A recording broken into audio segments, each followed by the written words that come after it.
yesterday in KZN, there was a taxi strike, right?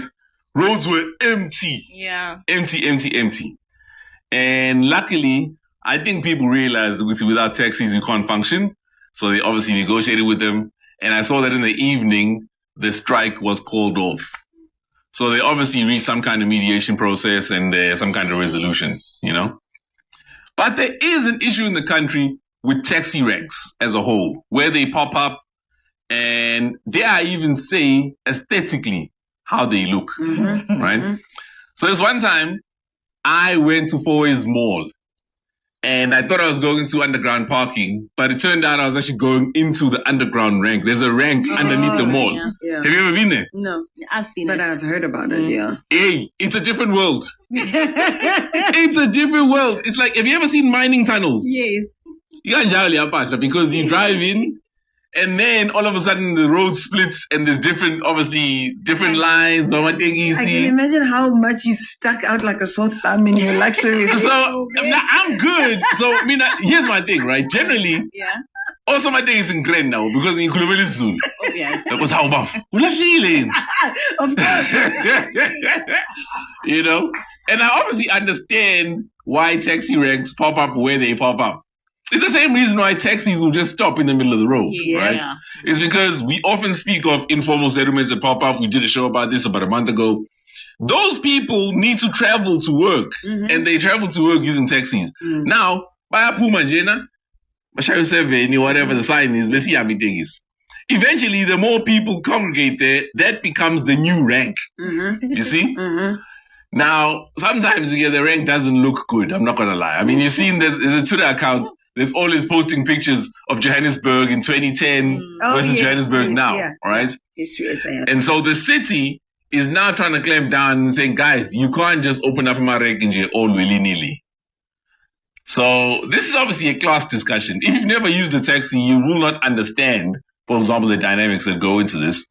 And sometimes when we speak about how the city looks versus how the city functions, I feel like we miss majority of what the big part of it is, you know? Because the city is supposed to serve the people that live there.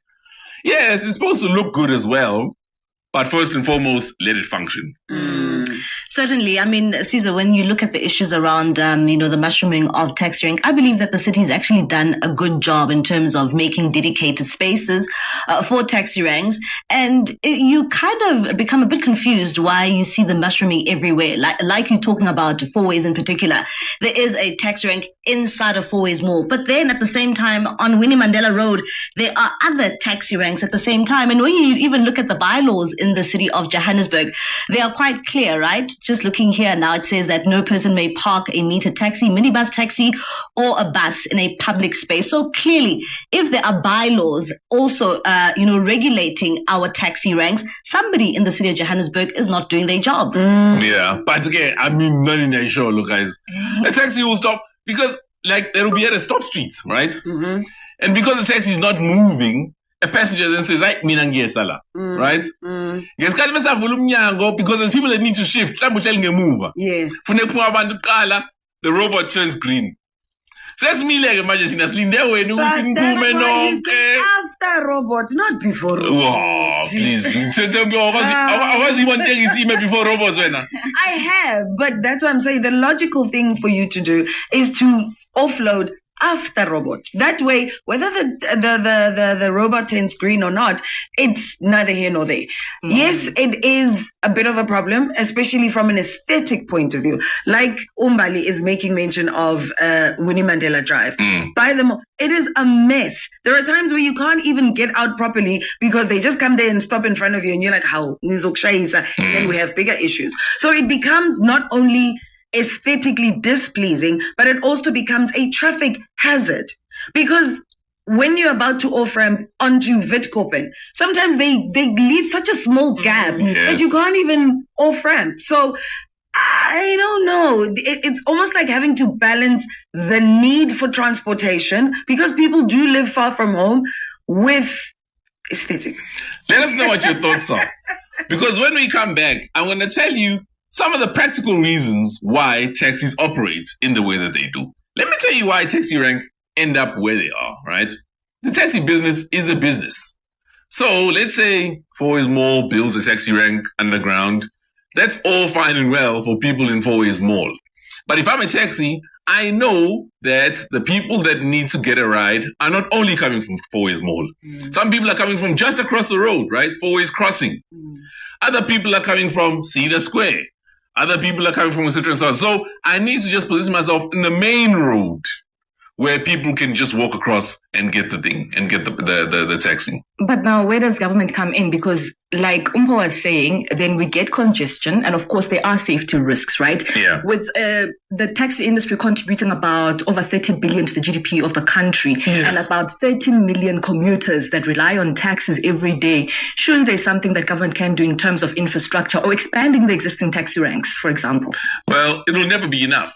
Because as the city expansion happens, right, then so will be new taxi ranks that pop up. And what are you suggesting is the solution then? But the only solution is to have a proper public transportation system that services everybody. Okay. So buses, trains, that's the only way. Expansion of those. Okay. 100%. Yeah.